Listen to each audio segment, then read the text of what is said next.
session of the Senate in the 20th Congress of the Philippines is hereby called to order. May the Chair call on Senator Bam Aquino to lead the chamber in prayer. You may proceed, sir.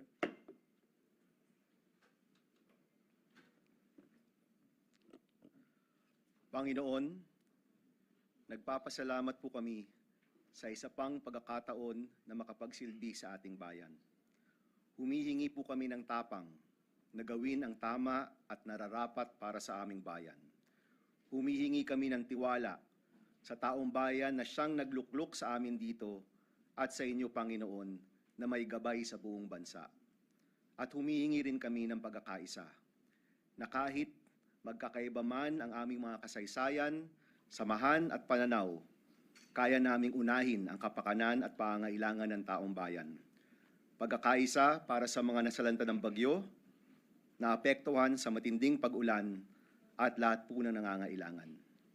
Maraming salamat, Panginoon, at naway patuloy niyo kaming gabayan sa ngalan ng iyong anak.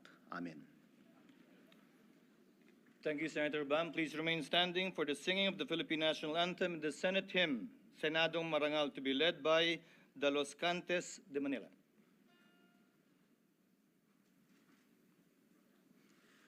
Bayang magiliw, pera sa silanganan, alam ng puso, sa dibdib mo'y buhay. Lupang hinirang, duyan ka ng magiting, sa manlulupig, di ka pasisiil. Sa dagat at bundok, sa simoyan, sa langit mong bughaw, may dilagang tula at awit sa paglayang minamahal. Ang isabang matawat mo'y tagumpay na nagniningning, ang bituin at araw niyang kailan pa may di magdidilim. Lupa ng araw ng walhati pagsinta, buhay langit sa piling mo. Aming ligaya na pag may mga api, ang mamatay ng dahil sa'yo.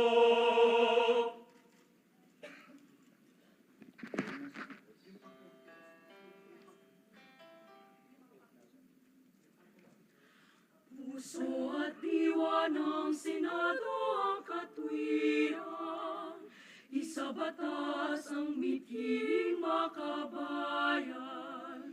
Pilipino'y maligayang nabubuhay sa kalinga ng paglaya at katarungan. O Senado ng marangal at matatag, malakas at di umuko sa dayuhan, hanggang bigkis itong bansa'y nasa batas. Tuloy-tuloy at matuwid ang pagunlad.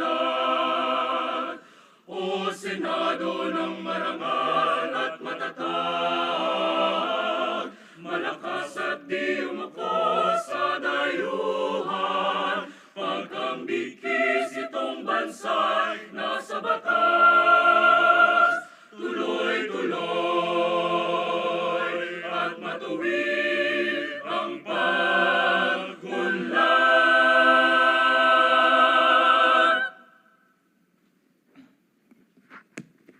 We thank the Los Cantantes de Manila for the beautiful rendition of the national anthem, as well as our Senate hymn. Acting Majority Floor Leader. Mr. President, we are in receipt of the NBOC Resolution number 08-225 from the Commission on Elections as the National Board of Canvassers for Senators and Party List Representatives in the elections held on May 12, 2025. I move that the resolution be read into record and request the Secretary to read only the COMELEC NBOC Resolutions Resolving Clause. Is there any objection?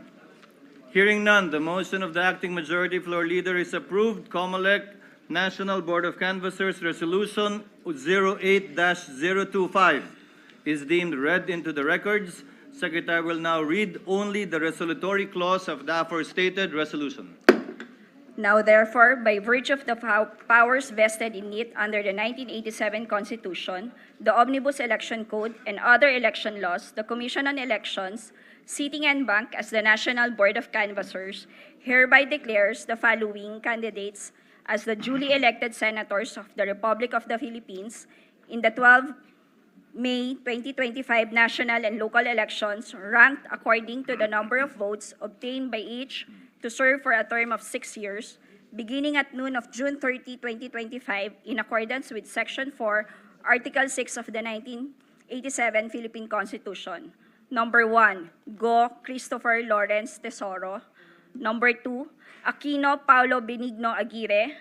Number 3, De La Rosa Ronald Marapon. Number 4, Tulfo Erwin Teshiba. Number 5, Pangilinan Francis Pancreus Nepomuceno. Number 6, Marcoleta Rodante Dizon. Number 7, Lacson Panfilo Morena. Number 8, Soto Vicente III Castelo. Number 9, Cayetano Pilar Juliana Shram. Number 10, Villar Camille Aguilar. Number 11, Lapid Manuel Mercado. Number 12, Marcos Maria Imelda Romualdez. So ordered. Signed, George Erwin M. Garcia, Chairman, Commissioners Ferilino, Commissioner Bulay, Commissioner Maceda Jr., Commissioner Celis, Commissioner Kasingal, and Commissioner Pipo. Thank you. We shall now proceed with the formal oath taking. What is the pleasure of Senator Pangilinan? Mr. President, before we proceed with the formal oath taking, I just wish to place on record that my second name is Pancratius, not Pancreus. For the record, Mr. President. With our due apologies, Senator Pangilinan, the records are hereby ordered to be corrected accordingly. We shall now proceed with the formal oath taking of the newly elected senators. May we request the aforementioned newly elected senators to kindly rise in order that you may take your oath from your respective seats.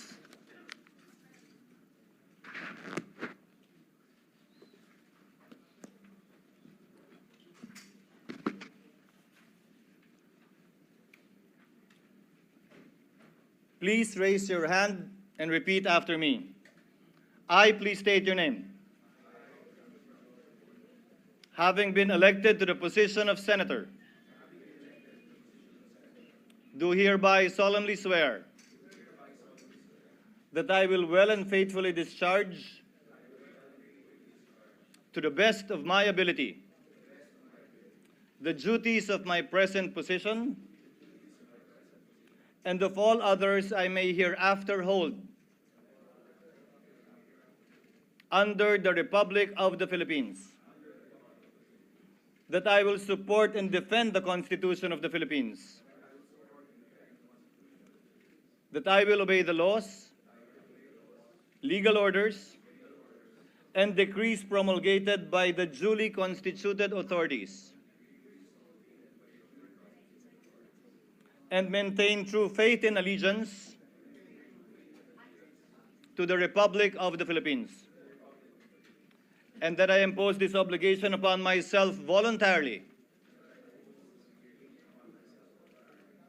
without mental reservation or purpose of evasion. So help me God. Congratulations.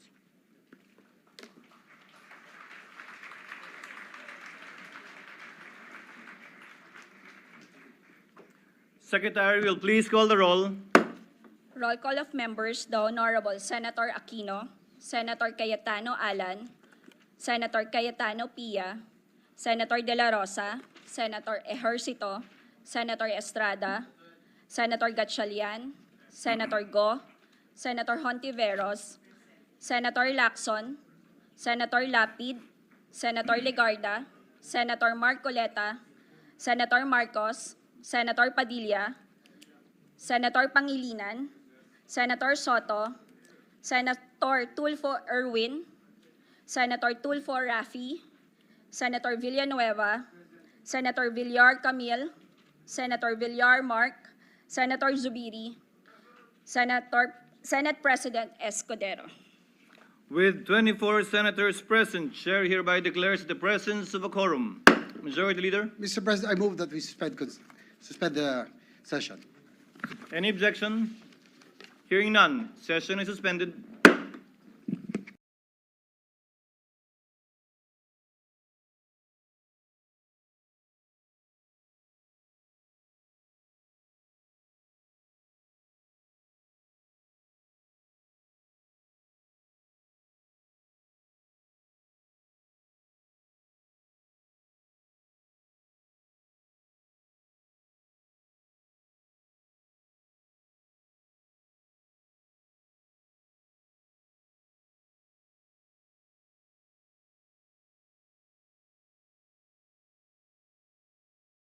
Now proceed with the election of the President of the Senate. Is there any objection? There being none, we will now proceed with the election of the President of the Senate. Mr. President, I move that Senator Villanueva be recognized for the nomination.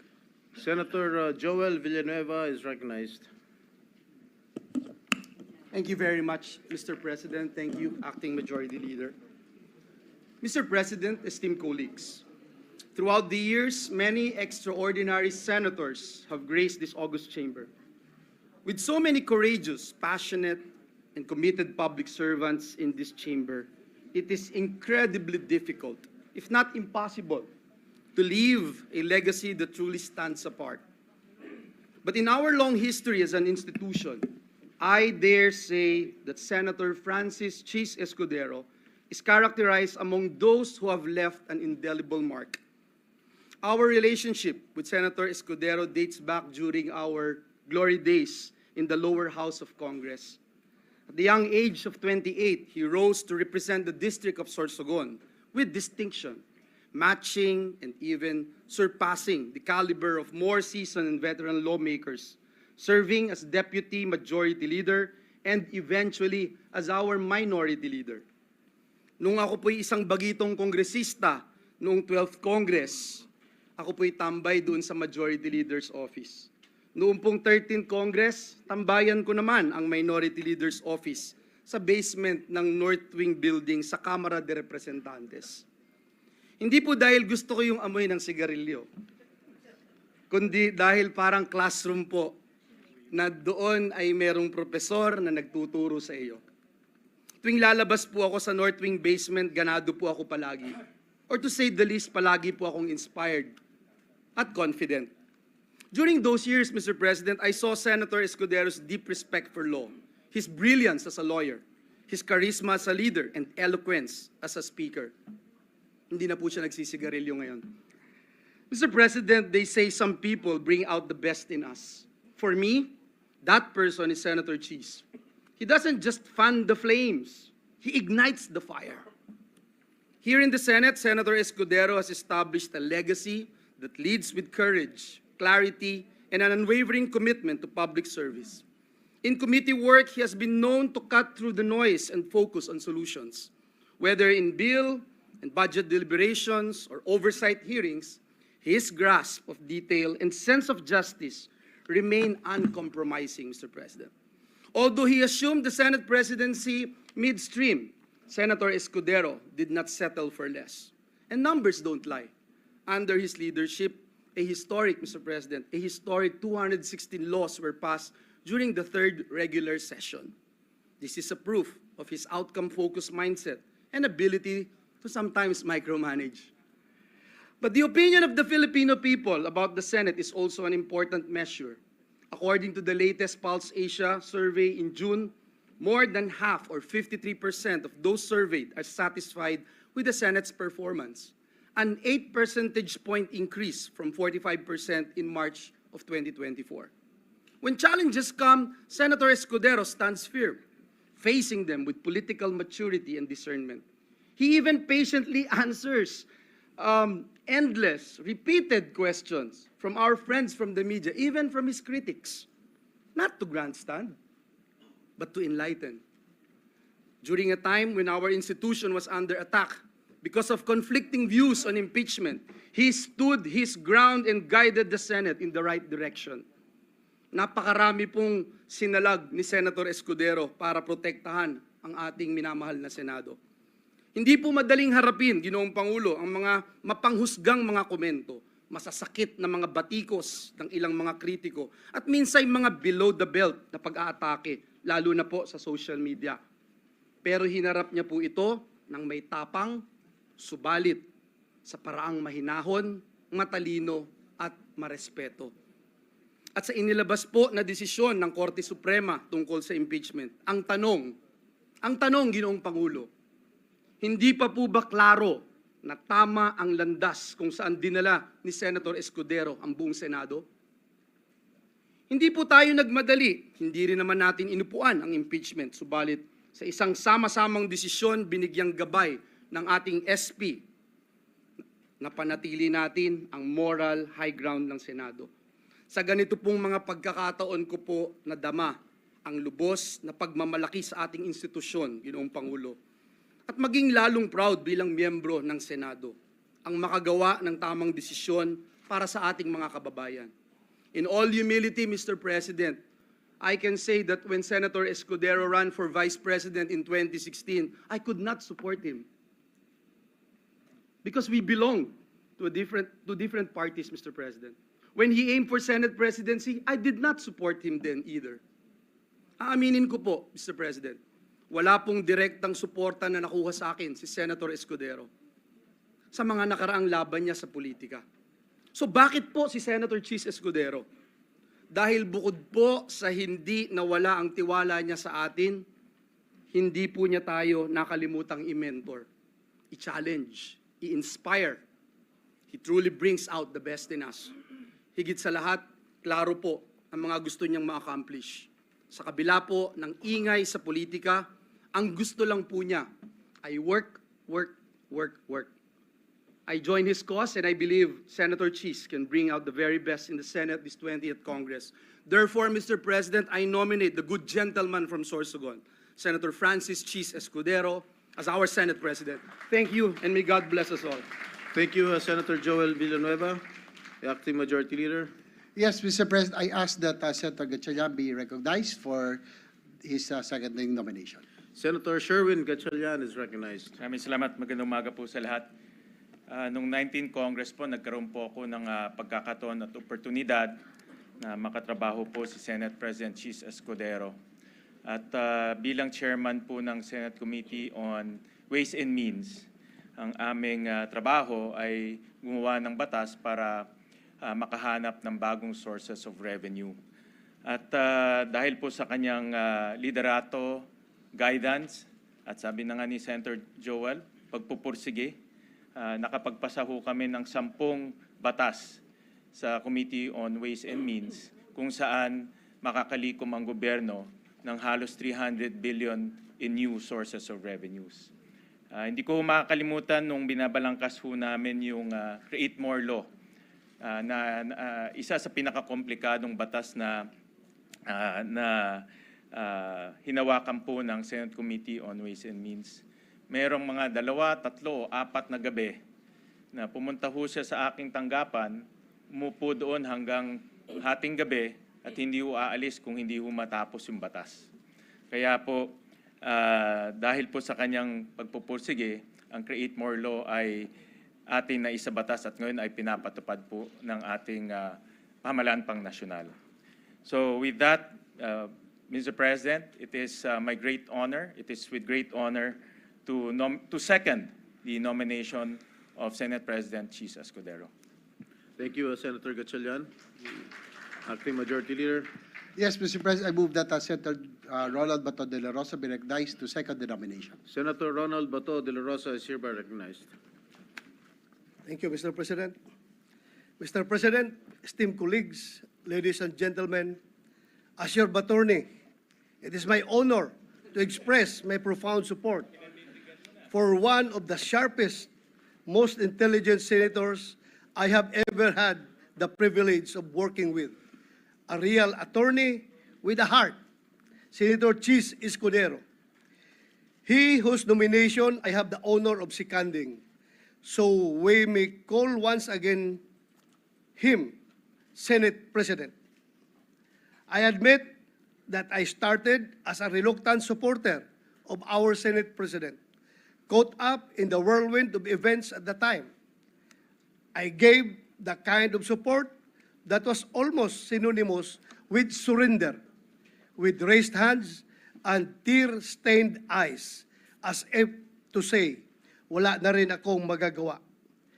But in the last few months of the 19th Congress, he showed us how his steady hand and calm voice shielded the Senate from anything that gets in the way of our sworn duty to the people, from any threat to our mandate. Whether or not it is a coincidence that Escudero means shield bearer, I do not know. But of this I am sure, Senator Cheese has more than lived up to his name, safeguarding the Senate. In Senate President Escudero, we find exactly a leader who stands firmly at the forefront, ensuring that amid political fires, the Senate remains to be a body of still water that runs deep, reflective of the views and interests of the people. However, unlike a cold metal shield, his leadership warms our heart. With his almost transcendental adeptness, he comes up with a compassionate solution that works for all parties, especially for the Filipino people. And now, as I offer my support, once again, it is no longer an act of defeat or surrender. No longer to say, wala akong magagawa. Instead, it is one of conviction. We are making the right decision.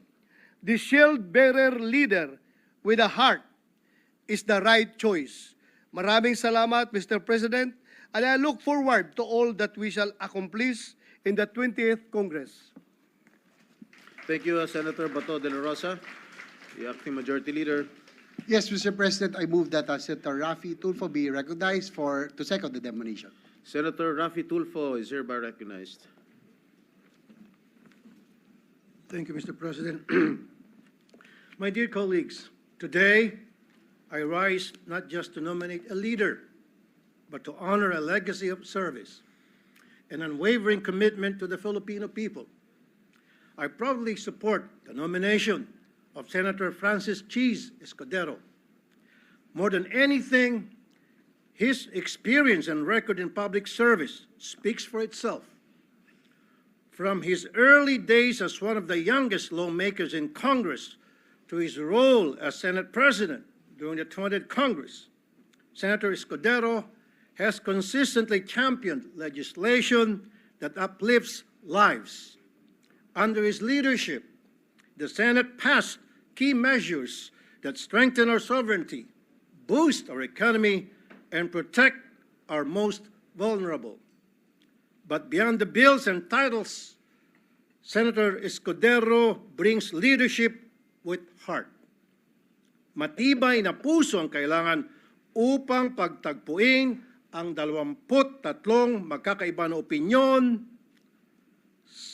dito sa Senado at ibalanse ang mga ito sa direksyon na nais tahakin ng ehekutibo. He may have faced criticism for some decision taken as Senate President, but he made sure that those decisions were backed by sound reason and solid legal basis. As a leader, he was able to handle 23 hard-headed and strong-willed individuals with 23 different advocacies and opinions. Kaya naman, malaki ng respeto ko sa trabaho ng isang Senate President. So today, with full confidence in his ability to lead, to listen, and to deliver, I nominate Senator Francis Cheese Escudero because our nation deserves nothing less. Thank you. Thank you, Senator Raffy Tulfo. Majority Leader. Yes, Mr. President, I move that Senator Juan Miguel Zubiri be recognized for his nomination. Senator Juan Miguel Mig Zubiri is hereby recognized. Thank you very much, Mr. President. Akala ko mali din yung pangalan ko. You read it right. Dear my dear colleagues, I have the honor of nominating for the Senate presidency a tried and tested leader of this august chamber, a workhorse like no other, and a man who can strengthen the public trust in this institution in even the most turbulent times. No other than Senator Vicente C. Soto III. Senator Soto's track record speaks for itself. He's a veteran among veterans, beginning his career in public service as Vice Mayor of Quezon City in 1998, during which time he established the Vice Mayor's League of the Philippines, and by 1992, he began his first term in the Senate. He has been a hardline anti-drug champion throughout his public service career, spearheading the passage of the Comprehensive Dangerous Drugs Act of 2002 and the Anti-Drunk and Drug Driving Act of 2012. In the realm of the executive, he also served as the chairman of the Dangerous Drugs Board in 2008 before his return to the Senate in 2010.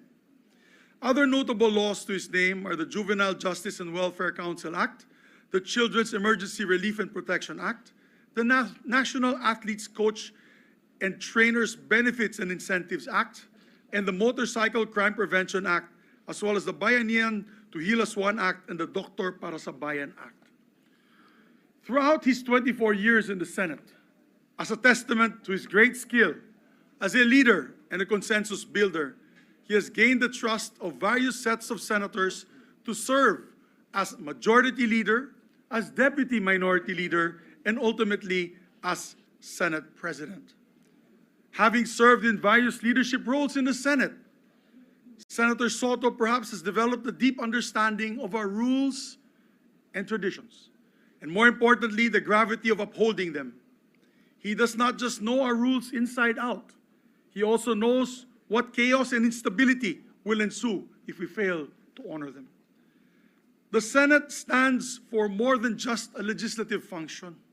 It stands for the very best of our nation's democratic ideals.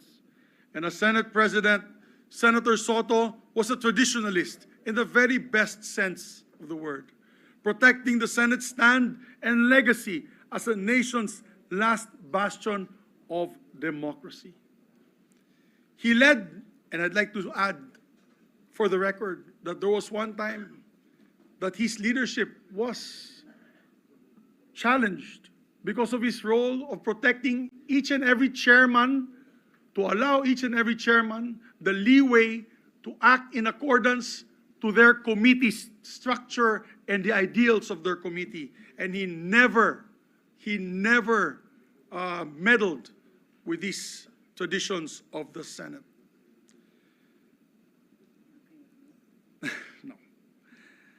As a traditionalist, he is protecting always the Senate's standing and legacy as the nation's last bastion of democracy.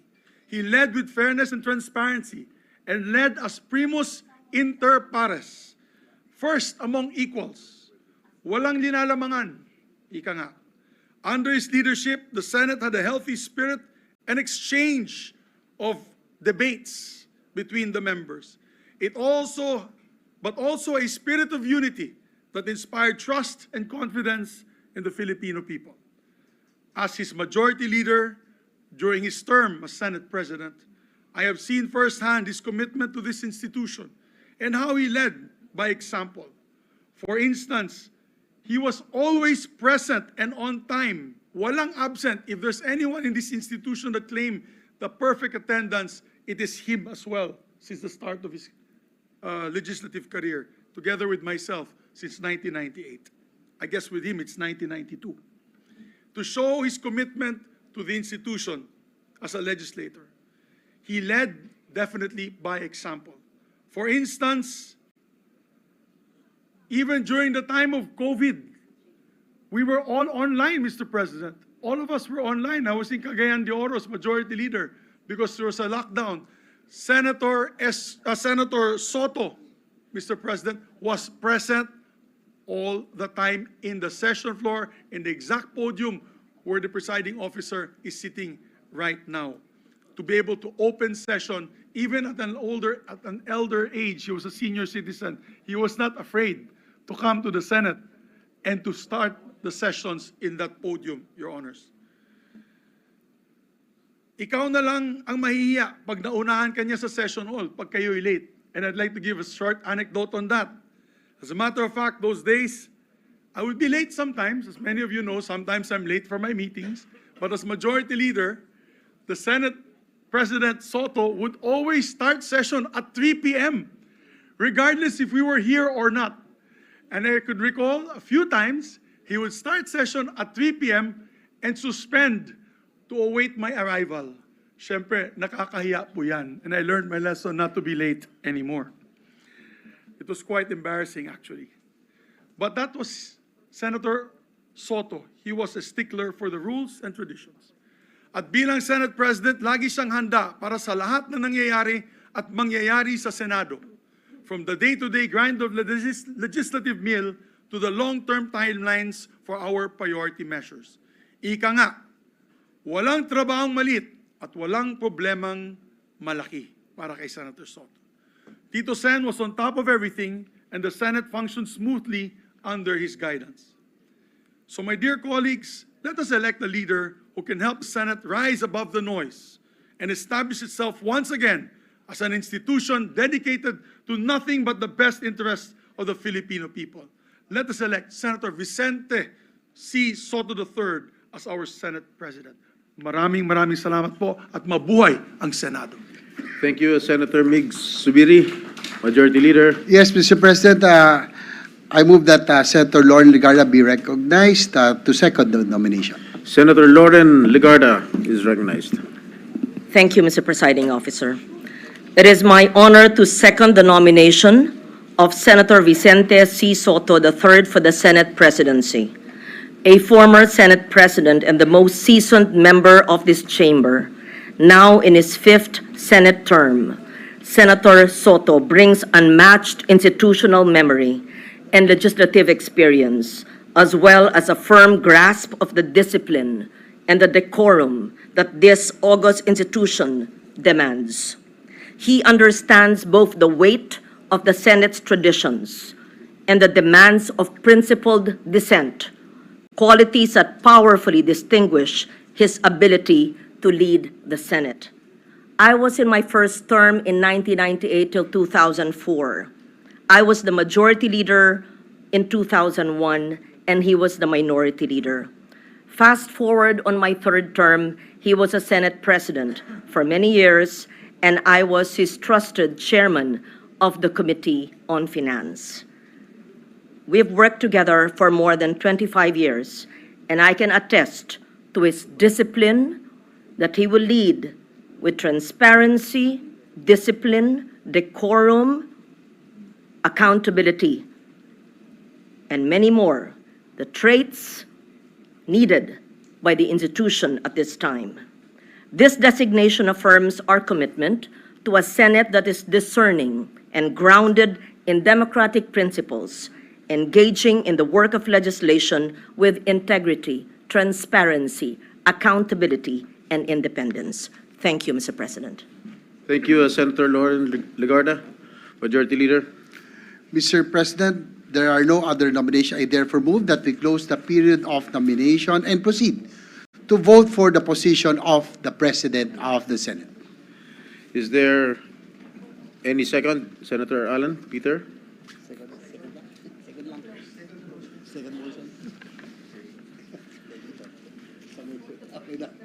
Is there any objection? There being none, the motion is approved. We shall now proceed to vote. Roll call vote, the Honorable Senator Aquino, Senator Cayetano Alan,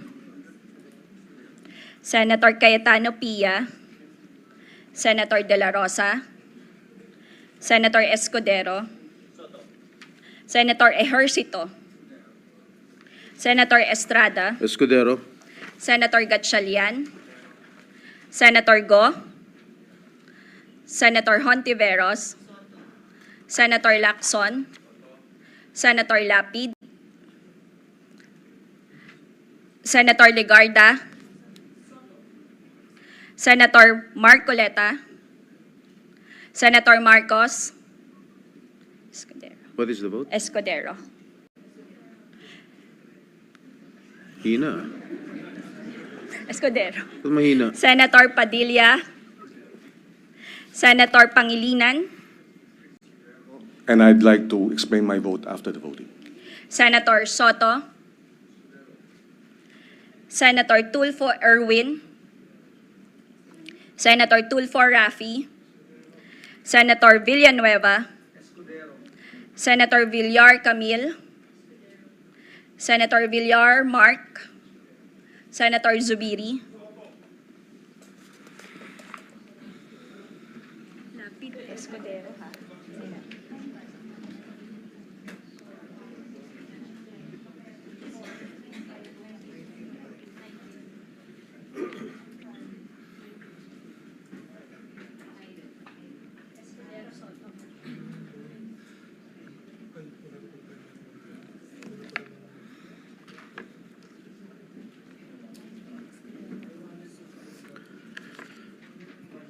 There are 19 votes in favor of Senator Francis Chis Escudero and 5 votes in favor of Senator Vicente Soto. Senator Francis Chis Escudero is therefore elected President of the Senate. Senator Francis Pangilinan. Thank you, Mr. President. Congratulations to Senate President Escudero, maybe.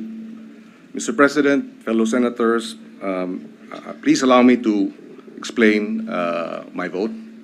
Please proceed. In the last 2025 elections, despite what critics said was a campaign headed for defeat, we defied the odds and pulled off a come-from-behind win and landed in the top 5. Starved of much-needed resources, our ragtag team of mostly volunteers fought tooth and nail, tao sa tao, mano a mano, house to house, SOCMED account by SOCMED account. It was a bruising, hard-fought victory, and we campaigned daily for over 6 months throughout the country under one banner.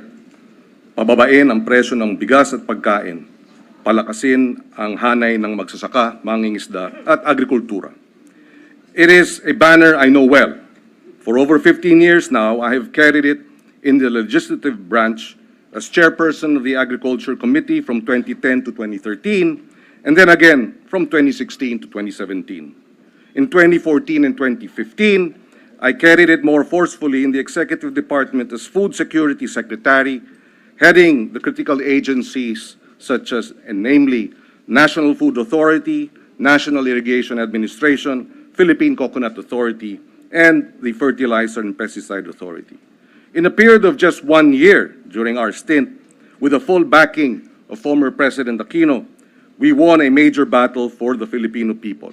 Panalo ang kababayan natin dahil natigil natin ang pagtaas ng presyo ng bigas at napababa pa ito ng hanggang 3 piso kada kilo sa loob lamang ng 1 taon. From 2014 to 2015, we brought down rice inflation nationwide from 15% to 0.8%, running after smugglers, hoarders, cleansing the bureaucracy and corruption in the NFA rice supply management, among others, that led to a savings of 7 billion pesos of government rice imports. By September 2015, we effectively managed rice prices, and nationwide inflation was at its lowest in 20 years.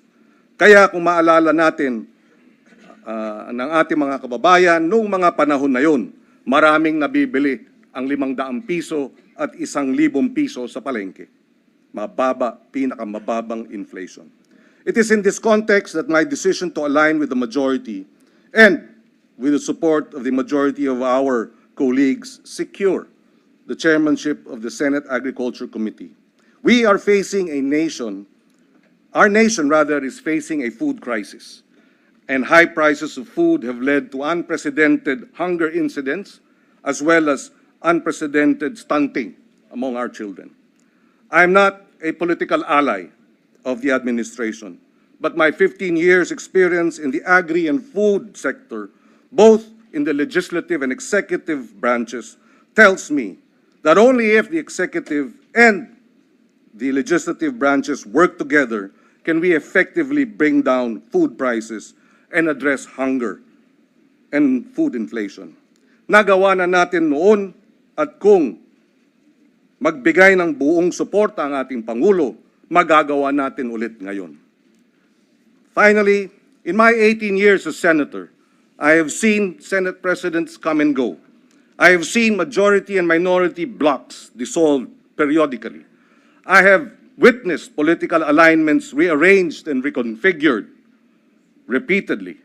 But what is long-lasting, what has permanence, what has stability and certainty are the landmark pieces of legislation marshaled by effective, experienced, and dedicated chairpersons of Senate committees that enact into law and enacted into law that have a direct, meaningful, and lasting impact in the uplifting of the lives of millions of our kababayans. In the end, to reassure our voters and supporters, I say that our aligning with the majority does not and will not undermine our ability to remain fiercely independent as a senator of the Republic. In my nearly 2 decades as senator and nearly 5 years as majority leader, and I'm certain former Senate President Soto, Senators Legarda and Lacson will agree with me. We have seen and worked with the likes of Senator Joker Arroyo, Senator Nene Pimentel, Senator Miriam Defensor Santiago, Senator Sergio Osmeño III, who, joining the majority, while aligned with the majority, were on many burning issues of the day, a majority of one. They all serve as inspiration for this representation to remain fiercely independent and, if need be, act as a majority of one in the service of the nation. Maraming salamat, Mr. President. Maraming salamat, dear colleagues. Thank you, Senator Pangilinan, Majority Leader. Mr. President, I move that we suspend the session to allow the Senate President to take his oath. Is there an objection? Hearing none, session is hereby suspended.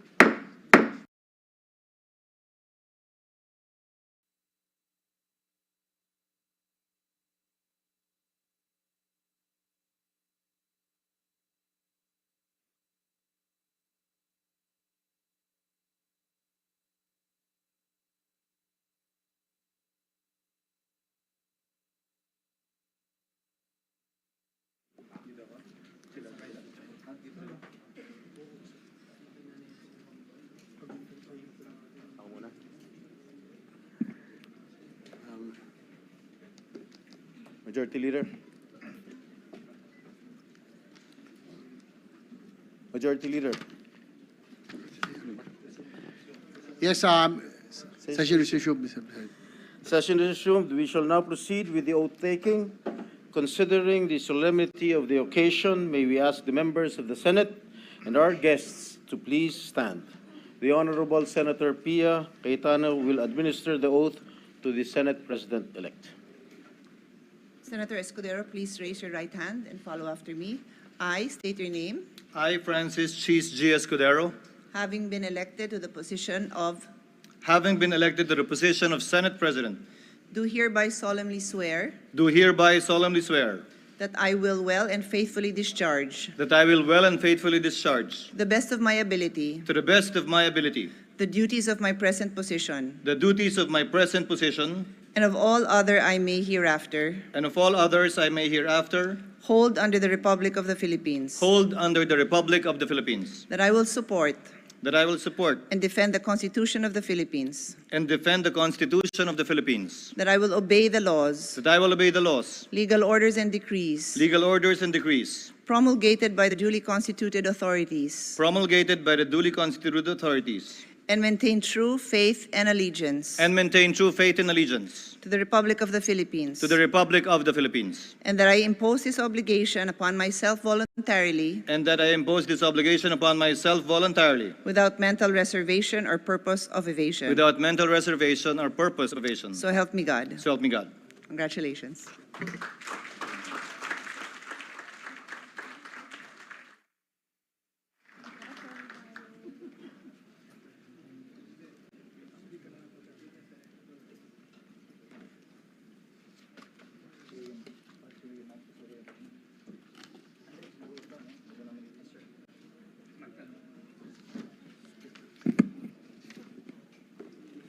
Majority Floor Leader.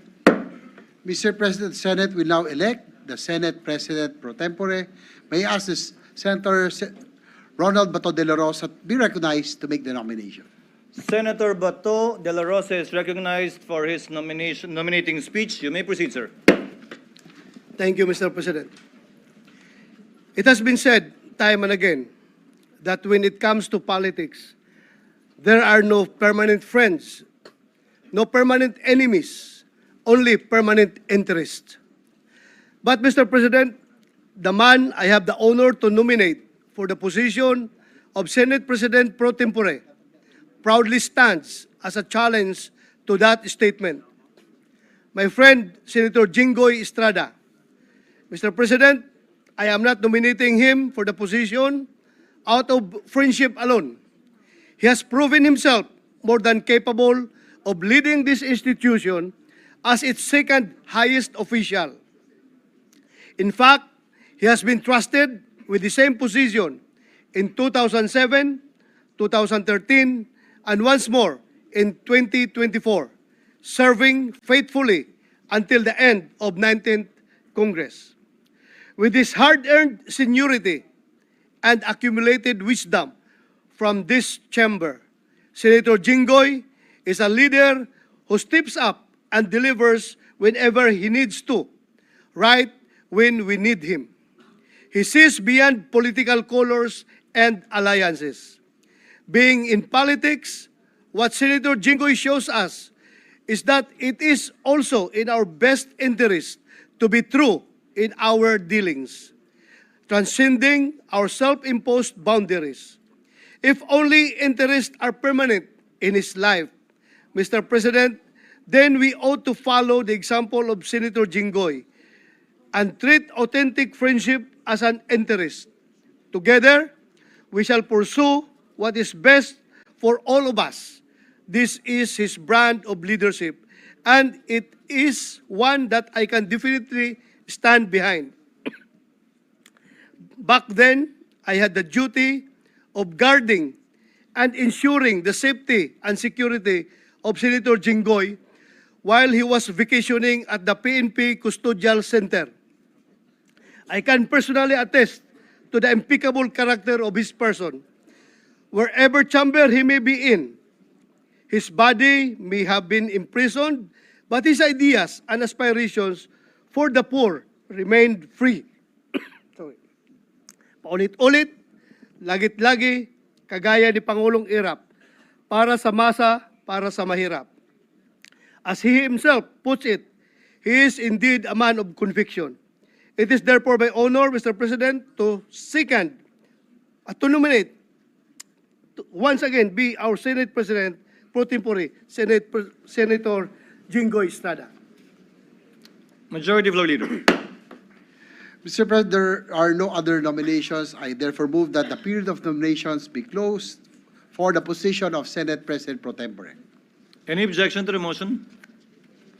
Hearing none, period of nomination for the position of Senate President pro tempore is hereby closed, and there being no other candidate, Chair hereby proclaims Senator Jinggoy Ejercito Estrada as having been elected Senate President pro tempore. May I request Senator Estrada to kindly ascend the rostrum and take his oath. May I also request his family to join him here at the rostrum.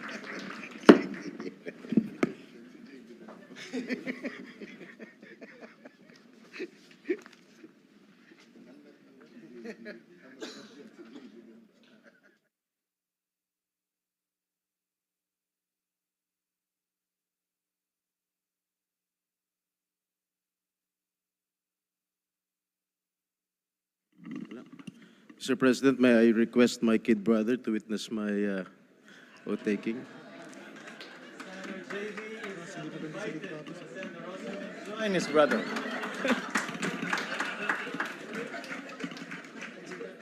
Baka maiyak ako niyan, ha? JB, yung luha po natin. Please raise your right hand and repeat after me. I, please state your name. I, Jinggoy Ejercito Estrada, Having been elected to the position of Senate President pro tempore, having been elected to the position of Senate President pro tempore, do hereby solemnly swear do hereby solemnly swear that I will well and faithfully discharge, that I will well and faithfully discharge, to the best of my ability, to the best of my ability, the duties of my present the position duties of my present position, and of all others I may hereafter hold and of all others I may hereafter hold, under the Republic of the Philippines. under the Republic of the Philippines, That I will support and defend the Constitution of the Philippines. that I will support and defend the Constitution of the Philippines, That I will obey the laws, that I will obey the laws, legal orders, legal orders, and decrees promulgated by the duly constituted authorities. and decrees promulgated by the duly constituted authorities, And maintain true faith and allegiance and maintain true faith and allegiance to the Republic of the Philippines. to the Republic of the Philippines, obligations, and that I impose this obligation upon myself voluntarily, and that I impose this obligation upon myself voluntarily, without mental reservation without mental reservation or purpose of evasion. or purpose of evasion. help me God. So help me God. Congratulations. Thank you.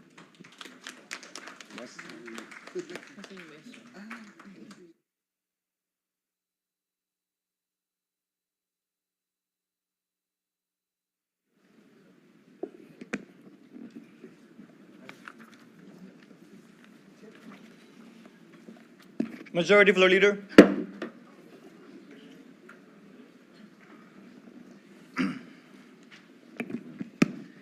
Mr. President, the Senate will now elect the chairperson of the Committee on Rules. To make the nomination, I ask that Senator Alan Cayetano be recognized. Senator Cayetano is recognized for his nominating speech. You may proceed, sir. Mr. President, I'd like to thank God and thank our colleagues for this opportunity to nominate a man who, to many of us, is an untamed brother. When we agree with him 101%. When we disagree with him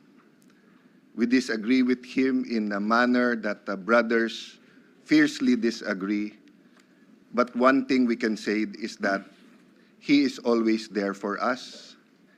He is always in the session hall. He loves the work of building consensus. He wants the right laws to be passed. He wants to protect this nation. His record speaks for itself, Mr. President.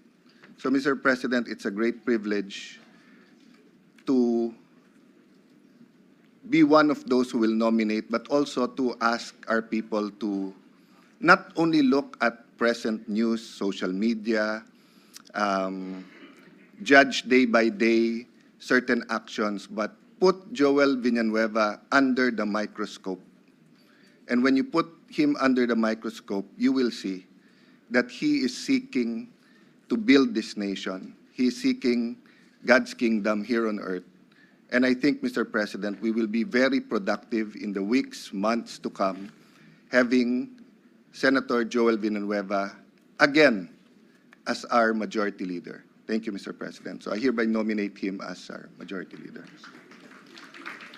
Noted and entered into the records. Majority Floor Leader. Mr. President, I move that we close the period of nomination. Any objection? There being none, period of nomination for the position of chairperson of the Committee on Rules is hereby closed. And there being no other candidate, the chair hereby proclaims Senator Joel Villanueva as having been elected to the position of chairperson, Committee on Rules. And under the rules of the Senate is the majority floor leader. May I now request Senator Villanueva to ascend the rostrum to take his oath. May also request his wife and family members to join him in the rostrum.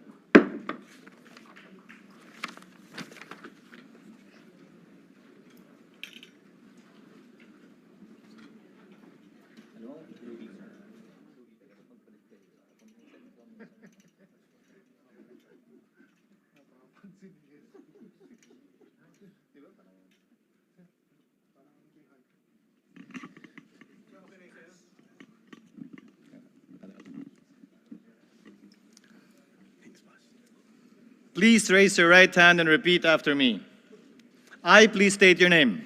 I, Emmanuel Joel Jose Villanueva, Having been elected to the position of chairperson, Committee on Rules, having been elected to the position of chairperson of the Committee on Rules, do hereby solemnly swear do hereby solemnly swear that I will well and faithfully discharge, that I will well and faithfully discharge, to the best of my ability, to the best of my ability, the duties of my present position, the duties of my present position, and of all others I may hereafter hold, and of all others I may hereafter hold, under the Republic of the Philippines. under the Republic of the Philippines. That I will support and defend the Constitution of the That Philippines. I will support and defend the Constitution of the Philippines. That I will obey the laws, That I will obey the laws, legal orders, legal orders, and decrees promulgated and decrees promulgated by the duly constituted authorities, by the duly constituted authorities, and maintain true faith and allegiance and maintain true faith and allegiance to the Republic of the to Philippines, the Republic of the Philippines, and that I impose this obligation upon myself voluntarily, and that I impose this obligation upon myself voluntarily, without mental reservation without mental or reservation purpose of evasion. or purpose of evasion. So help me God. So help me God. Congratulations. Thank you, Mr. President.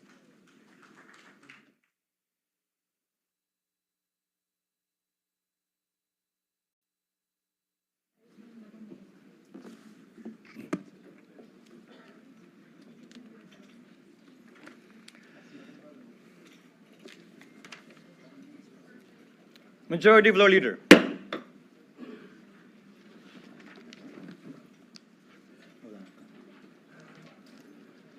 Thank you, Mr. President. At this juncture, I move that we proceed with the election of the Secretary of the Senate. So move, Mr. Any President. objection?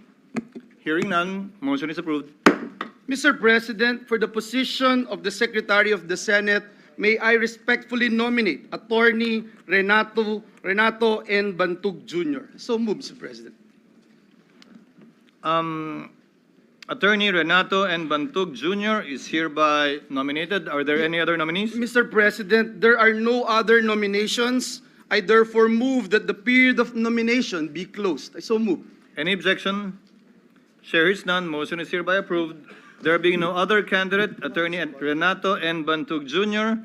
is hereby elected as Secretary of the Senate, the oath taken to take place after the session. Majority Leader? Thank you very much, Mr. President. Mr. President, at this juncture, I move that we now proceed with the election of the Sergeant at Arms. Any objection? Hearing none, motion is approved.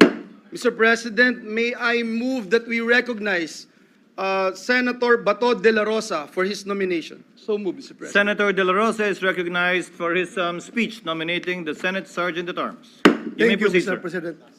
Mr. President, I hereby nominate retired Police Major General Mau Aplaska as our Sergeant at Arms. Mr. President, I know personally General Aplaska since we were both members of Philippine Military Academy, class of 86, but unluckily, he graduated in 1987. While our outgoing Sergeant at Arms, General Angkan, Bob Angkan, took a bullet for me when we were ambushed in the Compostela Valley Province when I was the provincial director and he was the brigade commander. General Mau Aplaska helped me graduate from the Philippine Military Academy and surpass our plebhood because we were both coming from the provinces of Davao, and we both didn't know how to speak Tagalog when we were in the PMA. So wala pa ako ibang makausap, Mr. President, kundi yung kabayan ko na Bisaya na taga Davao, and he helped me a lot in our plebhood.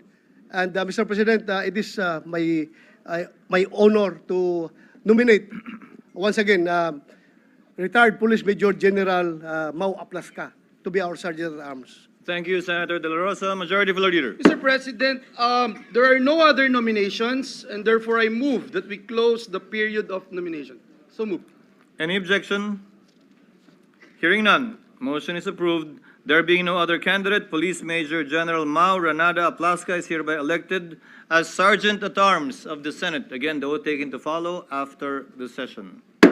Majority Floor Leader. Mr. President, we are ready to hear the address of the Senate President.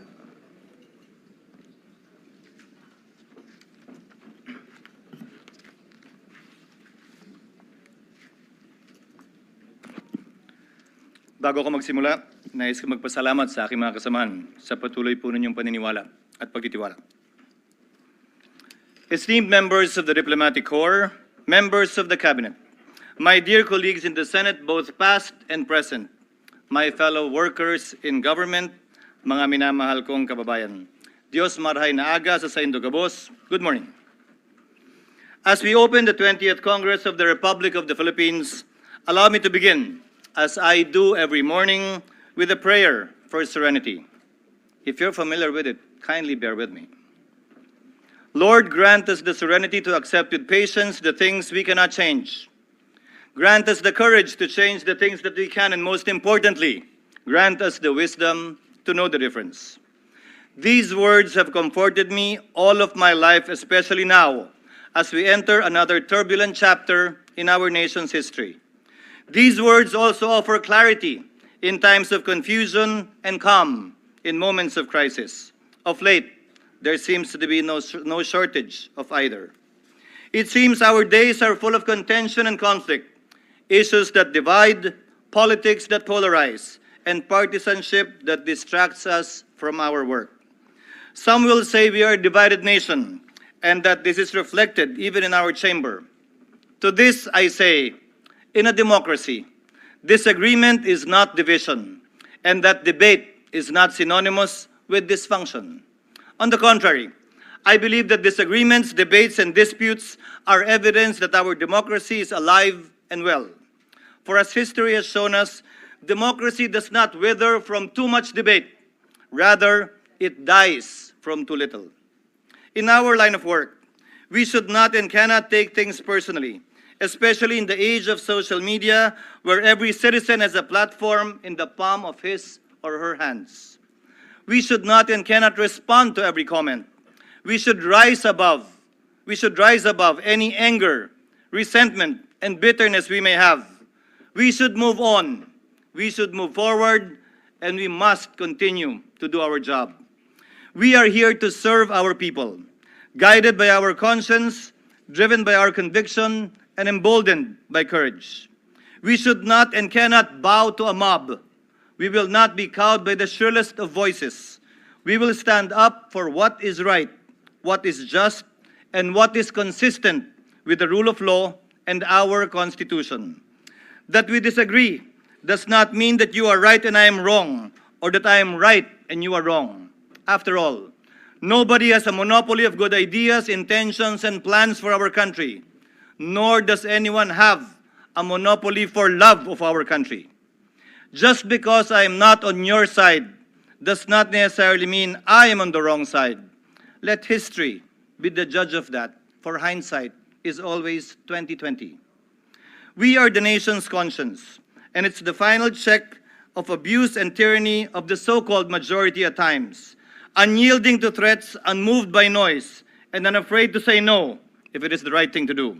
And let me make one more thing clear, though. Yes, I may hold the gavel. I may preside over sessions, issue orders, and signal the start and end of debates.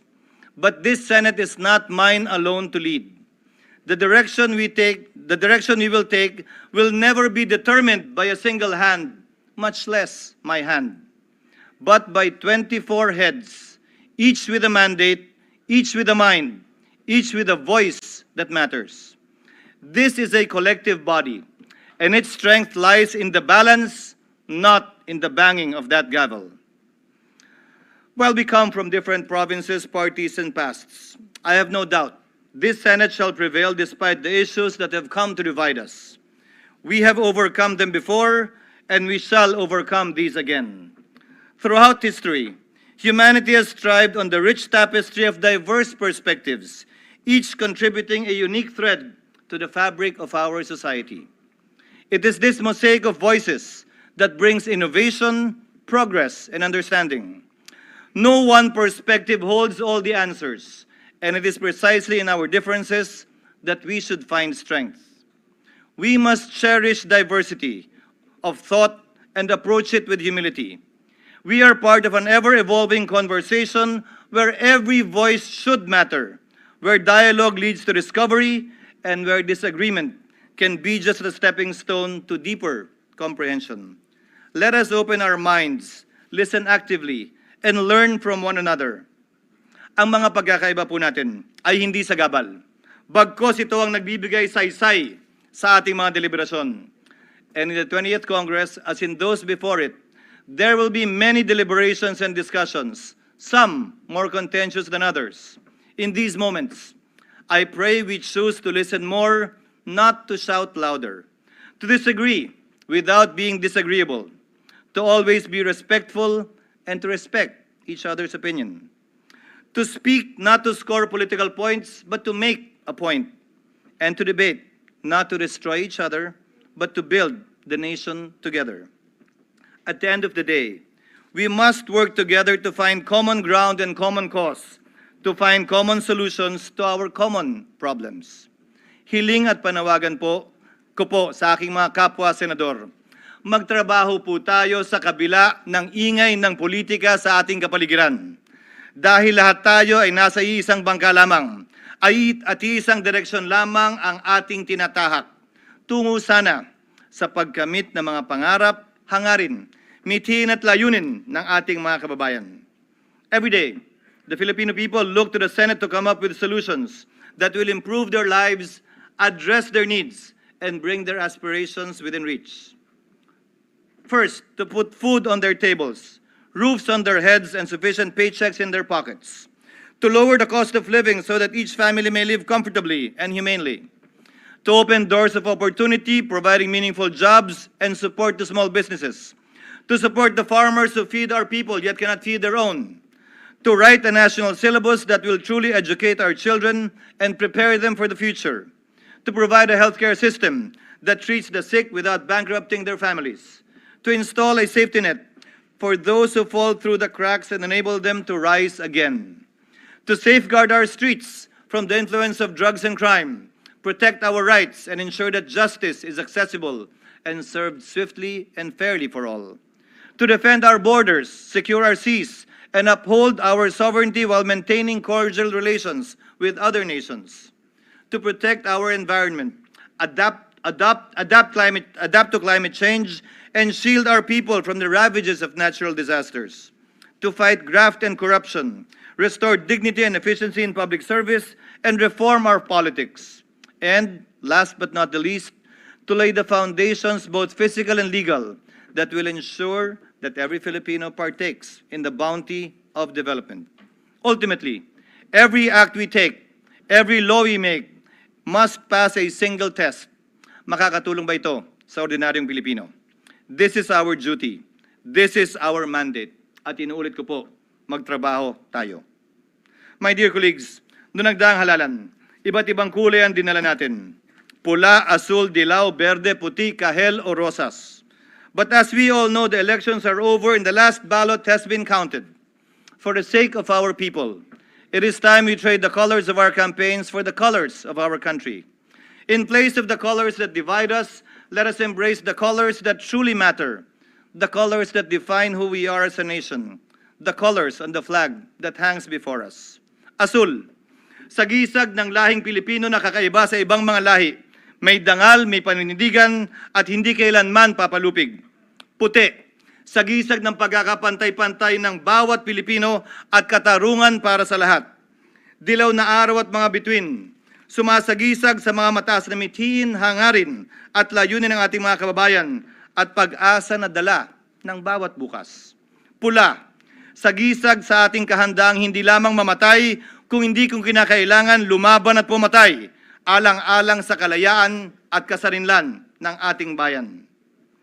Our flag has endured war and occupation, dictatorship and disaster, revolution and crisis, and still it continues to fly in the hearts and minds of our people. It stands before us now, not as a mere symbol, but a solemn reminder of the country that we serve, the people we represent, and the duty we have sworn to fulfill. Isa siyang paalala, hindi tayo nandito para sa sarili nating interes o interes ng isang partido o individual. Isa po siyang paalala na nandito tayo para maglingkod, buong dangal, buong puso, at buong katapatan para sa ating minamahal na inang bayan. Let us carry out this collective duty with humility, integrity, and purpose as we begin this new chapter of the Senate together. Isa pong malaking karangalan para sa akin ang makausap po kayo sa umagang ito at manilbihang muli bilang tagapangulo ng Senado sa okasyon ng pagbubukas ng ika-20 Kongreso. Sa muli po, magandang umaga at naway pagpalain po ng Diyos ang ating bansa at ang sambayanang Pilipino. Maraming salamat po.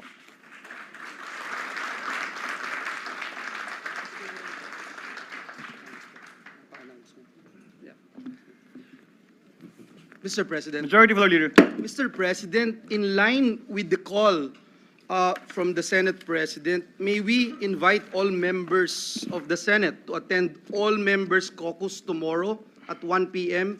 in the Senate President's office. Just to put that on record, Mr. President. Mr. President, at this juncture, may I move that we recognize the distinguished gentleman from Bukidnon, Senator Mig Zubiri, who is seeking the floor. What is the pleasure of the Honorable Zubiri? Thank you very much, Mr. President. Mr. President, we'd just like to manifest on those who dissented on the election of the Senate President that we would like to nominate for our minority floor leader no other than Senator Vicente Soto III, just for the record. Thank you, Mr. President. Noted and entered into the records. Senator, what is the pleasure of Senator Soto? Mr. President, thank you. I'd like to thank my Majority Leader and former Senate President, Mig Zubiri, for that. I have been a good soldier of this august body since 1992. And I am always honored by any position entrusted to me by my esteemed colleagues. So I pledge to perform the duties and responsibilities of being the Minority Leader. And just for the record, a reminder to all of us, Proverbs 3, verse 6, in everything you do, put God first, and He will direct you and crown your efforts with success. Thank you, and congratulations, Mr. President. Thank you, Senator Soto, and we look forward to engaging and working actively with the minority of this chamber. What is the pleasure of Senator Pangilinan? Yes, Mr. President, just a parliamentary inquiry. What is the parliamentary inquiry of the Honorable Pangilinan? Yes, Mr. President, we elected the chairman of the Committee on Rules. He went up to the rostrum and took his oath as Majority Leader. Should we not give the same procedure with the Minority Leader? By tradition, the majority and the minority leaders are our officers. By tradition, it's not in our rules. And so perhaps and the tradition, I understand, of having the majority leader take his oath happened maybe two Congresses ago. I mean, to provide, I understand Senator Soto, our minority leader, is declining, but to provide the minority the stature that they deserve. How the majority treats the minority is indicative of how there is parliamentary courtesy. I think it's courtesy to allow the minority leader, should he agree, to likewise take his oath. Senator Soto is recognized. Thank you, Mr. President. Thank you very much to my favorite nephew-in-law. I thank you for that. But it grieves my heart to decline because when we elected Senator Frank Drilon as minority leader, we didn't ask him to take the oath anymore. So I can take the oath by merely saying that I will perform the duty of a minority leader. Thank you. Thank you, Senator Pangilinan. We thank Senator Pangilinan for his suggestion. Likewise, we thank the magnanimity of Senator Soto. But for the record, Senator Soto is correct. That has never been done before, especially given the fact that the minority leader is selected and not elected. But we can always establish a new tradition should the minority leader agree or any minority leader agree to do so at some future time. Just for the record, Mr. Yes. President, I observe this because not that I was disappointed, but I did not take my oath as majority leader when I was majority leader in 2004. So I suppose, again, traditions form part of our rules, precedents rather form part of our rules, and if that has been the precedent, that the majority leader takes his oath while the minority leader does not, we have no objections, Mr. President. Thank you, Senator Pangilinan. Majority Floor Leader. Yes, we thank Senator Pangilinan and again congratulate our minority leader, our esteemed colleague, our former Senate President, Senator Tito Soto. Mr. President, at this juncture, I move that we adopt proposed Senate Resolution number 1. So moved, Mr. President. Any objection? Hearing none, consideration of proposed Senate Resolution number 1 is now in order. Senate Secretary is directed to read the title only of the measure.